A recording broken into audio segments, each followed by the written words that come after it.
Hello, my lovelies! This is Jenny from Jenny's Fun Facts. We just want to take a moment to thank you so much, Pete Eats Meal Preps, for sponsoring our episodes. New menu out every Friday, ordered by Sunday, delivered fresh by Tuesday, and guess what? They deliver to all Montreal surrounding areas as well. Healthy, fresh, and delivered to your door for free.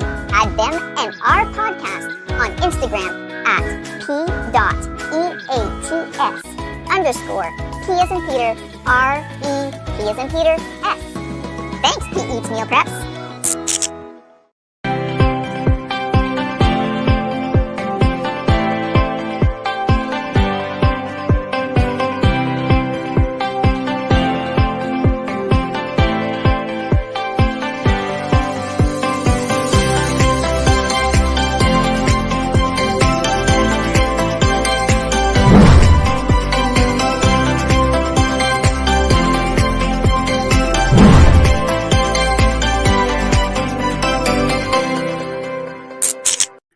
Hello, everyone, and welcome to Noon Hour Out of the Box. This is episode 43, and it's all about spaceships, aliens, ETs, you name it, we have it. We have a really great show. Thank you to everyone for tuning in to what is going to be another exciting show. As you've noticed, usually I have a co-host on this show, Esther Brzezinski. She's not here today, but there's a very good reason why. Take a look at this, folks. As of yesterday, isn't this child adorable? As of yesterday, Esther is the proud bubby or grandma of this beautiful baby boy by the name of Giovanni. He came into the world weighing in at 8 pounds 2 ounces. Esther, on behalf of myself, Jenny, and everybody out there who loves you, congratulations to you, to Fernando, to Sarah, to your baby boy, and we wish him the best of luck and all the best to him. The best of life ahead of him. Well, today, Esther is not in, but we have someone replacing her. But before we bring in her replacement for today's show, it is, of course, our usual thing to give thanks and to give a big shout out to the producer of Noon Hour Out of the Box, Jenny DuHaime. Speaking of which, is going to be my co-host today on Noon Hour Out of the Box. So let's bring her in. Jenny!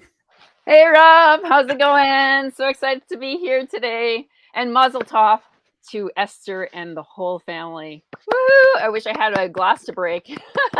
Congratulations. I'm so excited for all that, the whole family. I could just thank imagine. you, Rob, for having me. Well, it's fantastic. And we couldn't have found a better replacement. I mean, who other than Jenny is, just so fitting to be on our show. And by the way, now that you're here, I want to tell you face to face, you do such a great job with the Jenny's Fun Facts and putting together this show over here and Rob's Inner Circle. And folks, she's going to be producing another podcast coming up. Go ahead, Jen. Tell them. Don't keep it a secret. What's the other podcast? Oh, we get to reveal. Well, we all know that 4-year-old boys that love dinosaurs love to speak about dinosaurs, but that's not the shtick with our Bobby boy here. Bob, he loves everything to do with aerospace technology, aeronautics, planes, you name it.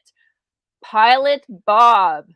He has been working on this for years now. We've known his character as Pilot Bob, and now we have the show Pilot Bob No Delay. So I'm so excited. Finally, it's here, Rob. Yes, finally. And we're going to be working again together. It's going to be a lot of fun. And we just can't go wrong with you there. It's going to be a lot of fun. So, folks, stay tuned. There's an announcement coming up within the next couple of weeks. The 1st of May, around there, the beginning of May, we should be releasing our show. So, Jen, we have a very special guest on our show today. Would you care to share with the audience who this gentleman is? Yes, I don't mind at all because it's very, very exciting. This is a great subject. We ended up embarking on this journey this week with John Emilio Zeno that we were on Rob's Inner Circle. We spoke about the subject of UFOs. He is the UFO messenger. But today we have UFO man Michel Deschamps from my hometown of Sudbury, Ontario. So woo! Shout out to Sudbury, Ontario. And he is the UFO researcher. So we're so excited to be able to speak with him today as a continuance of the subject. We But need to know more. We need to know more. before we bring him on, we got a break for program identification. You're tuned into Noon Hour Out of the Box. So, Jen, let's give our guest that formal introduction he deserves. Yes. But before Rob, before we bring him on, I want to tell you a little story about how I met Michel Deschamps and how the world works. There's Go ahead. always things, it goes full circle. And I have to blame, and I will blame Frank Cavallero and my friend Silvio Belmonte for this, because this is Wow. where it all started about a month ago after we had Frank Cavallero on the show. Well, of course, my friend Silvio Belmonte and I have been working together for a little bit. And so he tells me that he knows Frank Cavallero. And I know, Rob, that you've been wanting to meet with Frank for a long time. My You've mentioned hero. his name. Oh, I know. We love Frank. I love Frank. He's a great broadcaster. Yes, exactly. So when we brought Frank onto the show, we started talking, and there was Don Emilio Zeno in our chat group. And we're like, who's this Don? Like, he's bringing on some fun facts here. Like, I'm Jenny's fun facts, but he's bringing on some fun facts. So, of course, we asked Frank to be able to meet him. And he says that we should go ahead and meet him. So over the weeks, here I am, I'm talking with Don Emilio Zeno, and he's telling me about his passions on UFO and researching. So then I get a call about my grandmother. My grandmother, it's 30 days today, God bless her soul, that she's passed. We're sorry to hear that, Jen. Oh, thank you so much. She lived a long, long life. So she's probably seen a lot of UFOs go by in her day too. At 103.4. Wow. Woo! God bless You her. couldn't God ask bless for her. a better life, right? And such a beautiful passing as well. So after she passed, I end up at my Aunt Lorraine's.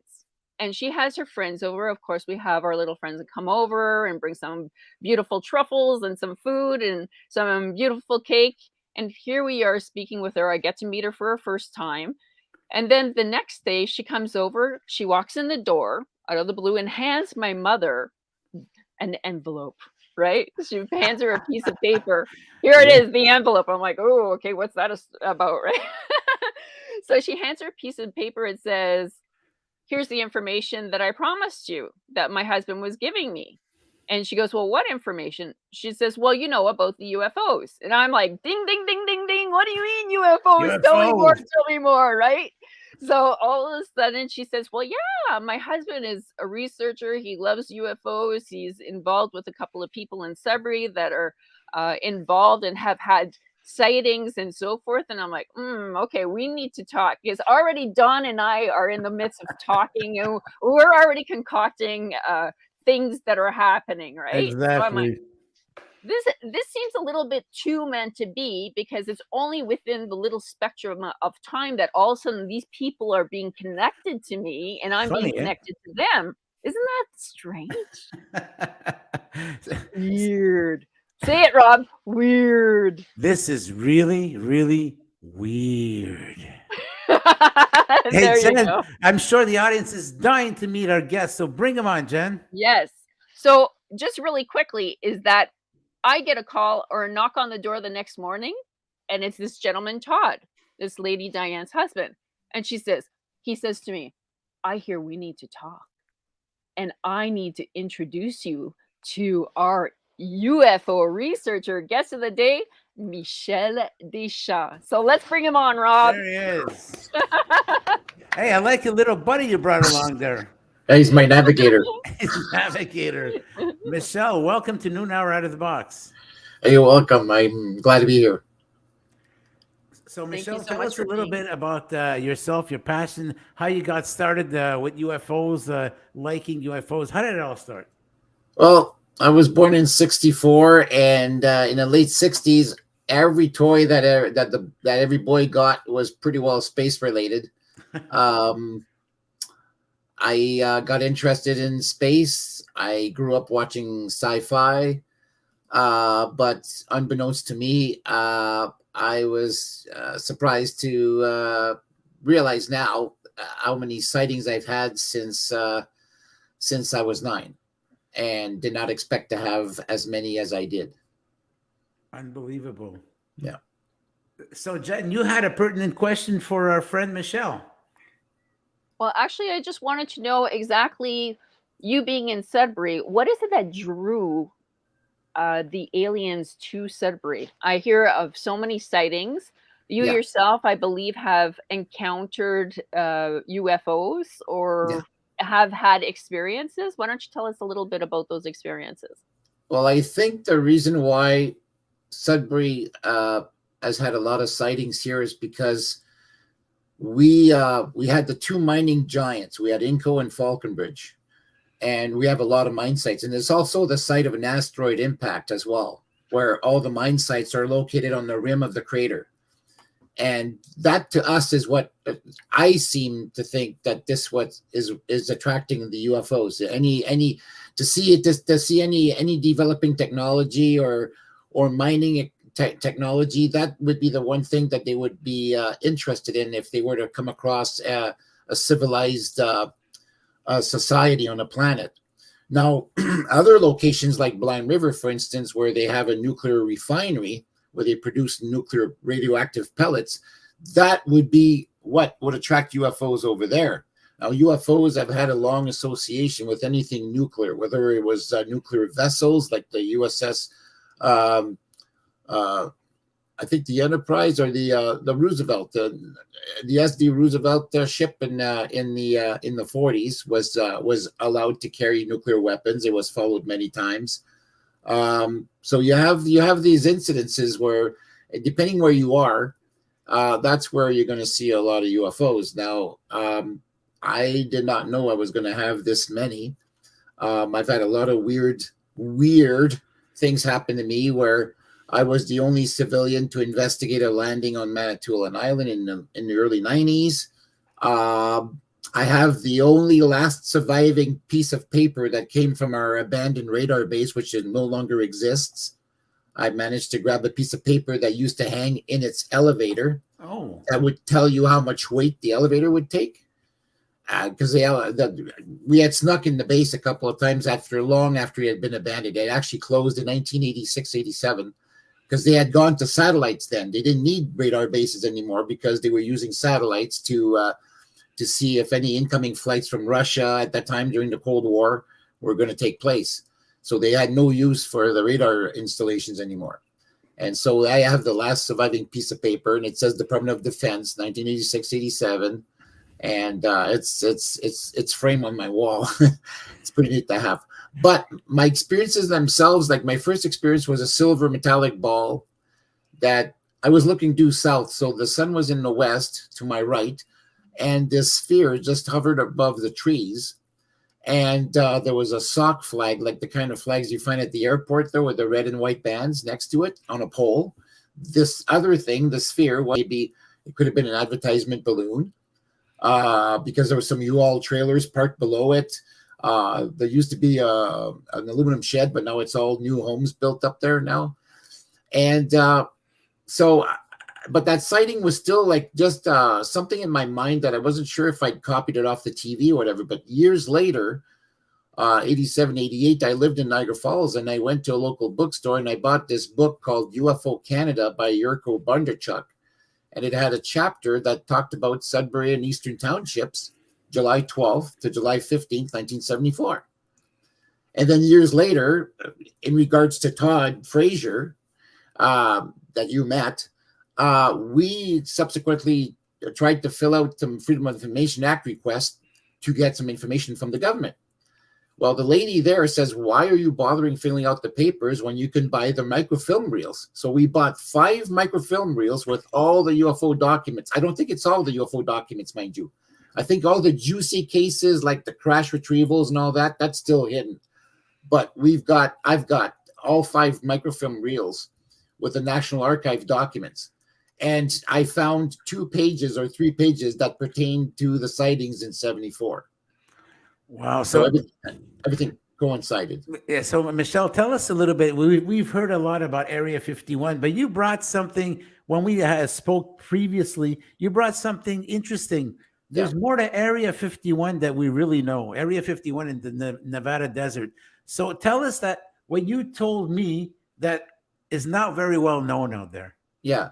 Well, Area 51 for starters is also referred to as Dreamland or Groom Lake. It's a dry lake bed, and it has the longest runway in the world. Now they've done tests there for the U-2 spy plane, the SR-71, but 15 miles southwest of there, there's a location, there's a site called S4, and that's where a young scientist at the time, he came out in the open in the late 80s, basically describing that he had worked on a particular ship. His expertise was propulsion systems because he had built rocket cars, and it kind of got the attention of Dr. Edward Teller, who was one of the fathers of the atomic bomb. Ooh. And through one connection to another, Bob Lazar eventually made his way there and was working there on propulsion systems, and basically described the fact that this base is made to look like just the surrounding terrain, and the hangars open up at a slant of 30 degrees, and there was 9 hangars with 9 different shaped vehicles that were parked there, but he only got to work on the propulsion system of one of those. And but there's been more vehicles than that have actually been retrieved or crashed. I on my website, I have a list of at least 29 UFO crash retrieval cases, most of which happen in the States. And people wonder why in the States and why more specifically New Mexico. It's because in 1945, 1946, 47, New Mexico had all 3 major technologies. You had the most powerful radar installation. You had the rockets we had recovered, the V1 and V2 rockets from Germany. We were doing rocket tests. And that's where they were doing the atomic bomb tests. So you had all 3 things that any visiting civilization would have been interested in. It was always located in New Mexico. You have the most sensitive military and scientific installations there. And that explains why a lot of UFO traffic took place and why there could have been a mid-air collision between 2 vehicles back in 1947. And were they emitting some kind of propulsion that an interstellar civilization might be able to feel those propulsions? I'd like to think that maybe like Star Trek, you can follow a certain signature, like a certain vehicle leaves a signature or something. But some UFOs are so silent, if you had your back turned to them, you wouldn't even know they're there.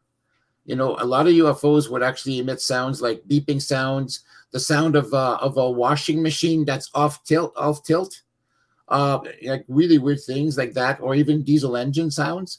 Like back in the 40s, I know somebody would describe the sighting of a UFO that actually made the sound of a diesel engine, and that got his attention. But a lot of times I've seen UFOs myself, which I thought I captured on camcorder over my shoulder back in the day when you could put a full-size VHS tapes in them. And I never caught the object because the light source was not emitting brightly enough for the camcorder to capture it. And if I would have had my back turned, I would have also not seen the UFOs because they had no sound. And yet and when you check the website, I basically drew those 2 particular objects as sea urchins because that's what they looked like when they were lit. But yet they were flashing off and on like faster than the light flashes on an airplane, let's say, or at a communication tower. Is there a particular style of ship that we tend to see more, or we have our rockets that are more bullet shaped? Yeah. But we tend to see spaceships that are more cylindrical or flatter or different shapes. Is there a perfect shape that you would say that we can learn from these beings? Well, I don't know if it goes based on the race or the origin of the occupants themselves, but there's on my website again, and you can find some of these pages online as well, where they show different several shapes, and the reason why I stuck with the term UFO and not the new term UAP, which is unidentified aerial phenomena, is because in one of the head of the Project Blue Book, Edward J. Ruppelt, actually it's his quote. He says, initially they were getting a lot of reports of flying saucer-shaped vehicles. So they would call them flying saucers. But then when they started getting reports of square-shaped objects, triangular-shaped objects, cylindrical-shaped objects, they couldn't call them saucers anymore because they wouldn't fit the size or the shape. So he coined the term UFO, which still meant something from somewhere else, not manufactured on Earth.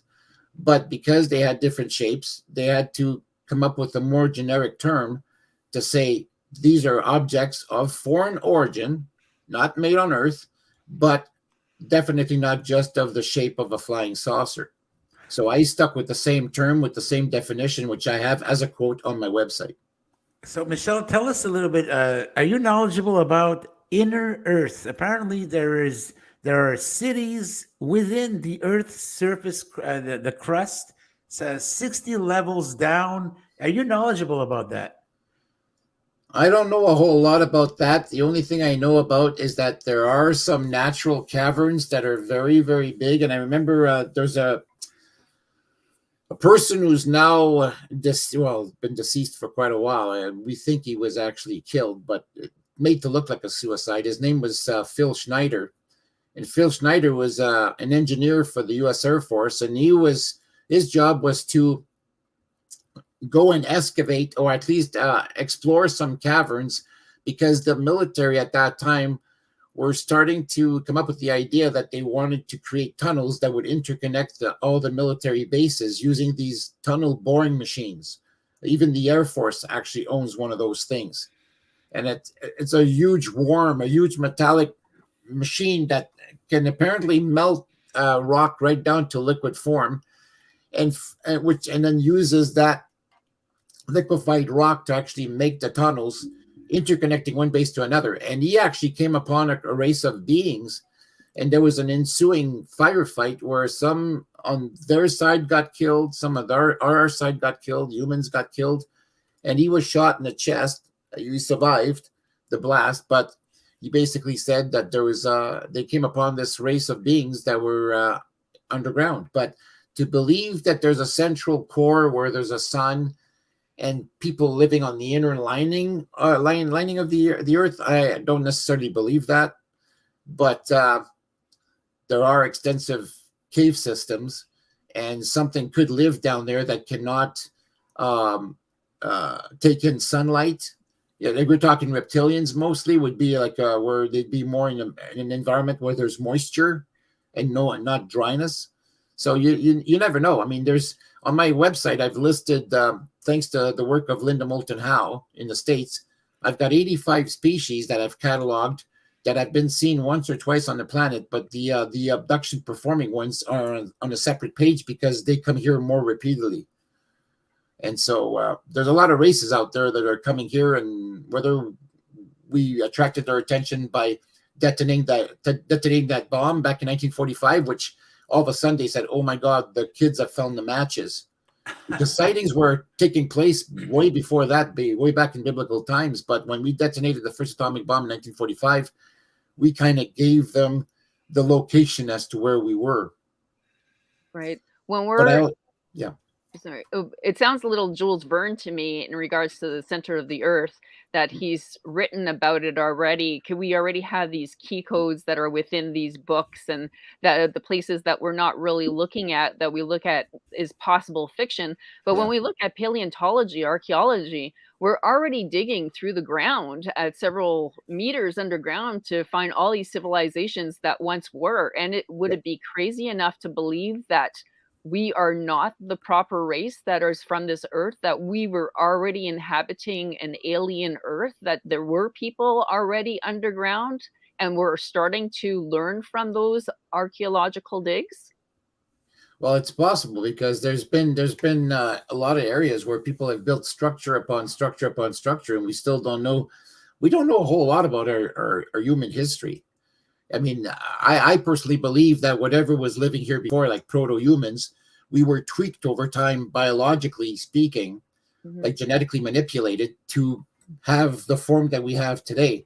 Now, Bob Lazar, the young scientist who had worked at Area S4, had been shown briefings that basically described that over a period of 300,000 years, we had been tweaked about 65 times genetically by one or two particular races, whether it's the Anunnaki or some other founding, the teachers who actually taught us how to grow seeds, have different crops, and our languages too, because even it's obvious to me that they have taught us things and may be part of our creation, because in abduction cases, if you're German and you get abducted, the telepathic message you get in your head is actually German.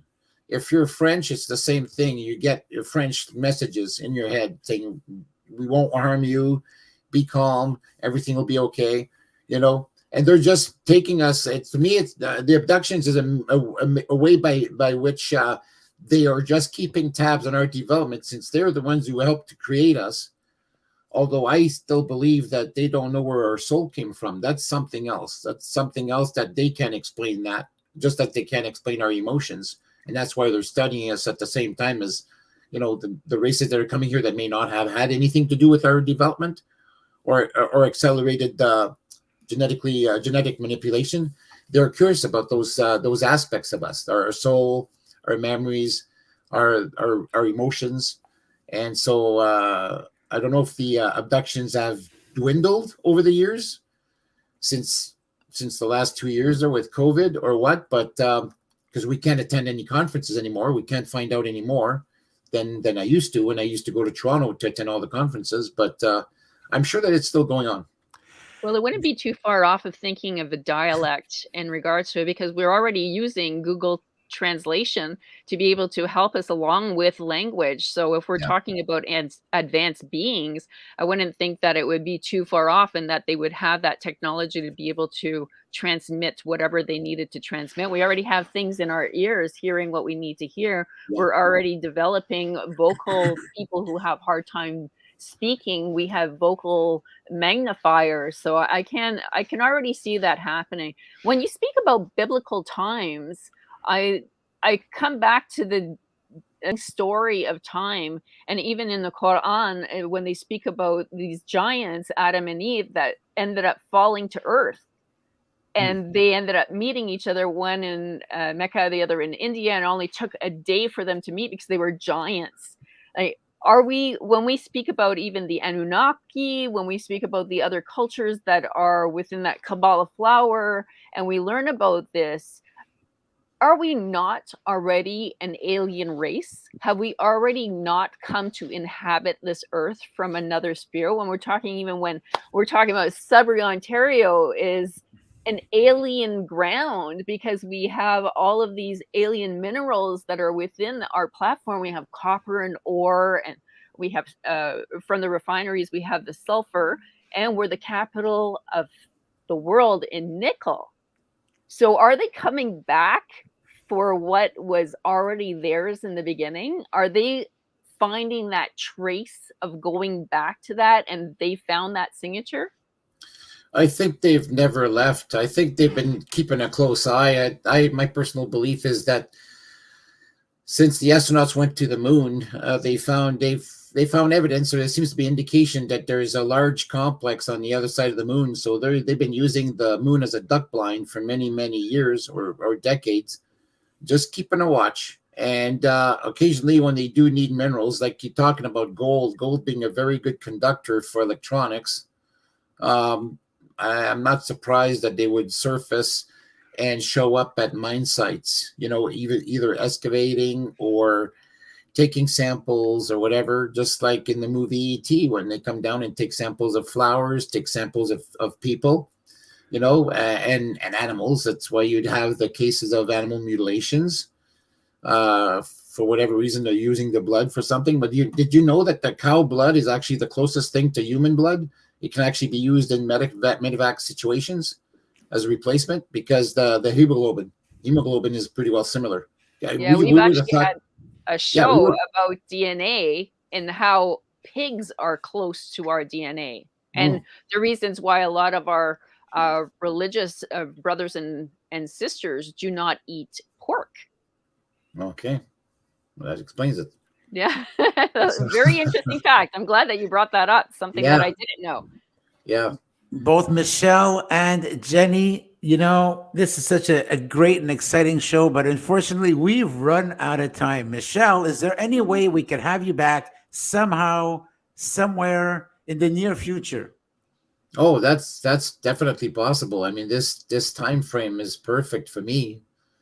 And next time we'll have to talk about Spooky Sudbury, the book from Mark Leslie and Jenny Jellin. All these wonderful stories that are within. Oh yeah. Well, the articles. I mean, my website is based on the newspaper articles from the Sudbury Star, and the earliest articles I went as far back as the 1800s, which was called Sudbury Journal back then, but couldn't find anything at all. Looking for airship sightings of the 1800s, like they had in the States. But then at the turn of the century, I found an article in 1914 and 1916, which was pretty interesting because I found out after that the first flight from anywhere to anywhere was from Toronto, and it was 1919. So what was flying at night with a light on in 1914 or 1916? You want to hear a funny story, Michelle? I am the great-great-great-granddaughter of James Alexander Orr, the first journalist of Sudbury, founder of the Sudbury Journal. Oh, wow. To talk about full circle, right? Yeah, exactly. See, that was a grandma thing. Grandma made that happen. Oh, cool. Right on. Yes. Jenny, well, who knows? We can maybe find out for you. Yeah. Jenny, Michelle, thank you so much for joining us on our show. Jenny, you did such a fantastic job replacing Esther. You got the job for the next occasion. I could never replace her. She's amazing. No, she's got to be replaced. My Stella eyebrows from Daily Struggles. And you know what? Self. If one day I can't be here, you know what? You're going to be an excellent replacement for me too. Jen, thank you so much for producing the show and for being such a great friend and co-host. Michelle, thank you for joining us, and we'll be speaking soon. So, folks, next week, same time, same place, same reason, right here, Wednesdays at noon. And don't forget to tune in every Saturday on accessradio.ca when we have the extended version of our show between noon and 3 p.m. Goodbye, everybody. Bye-bye now.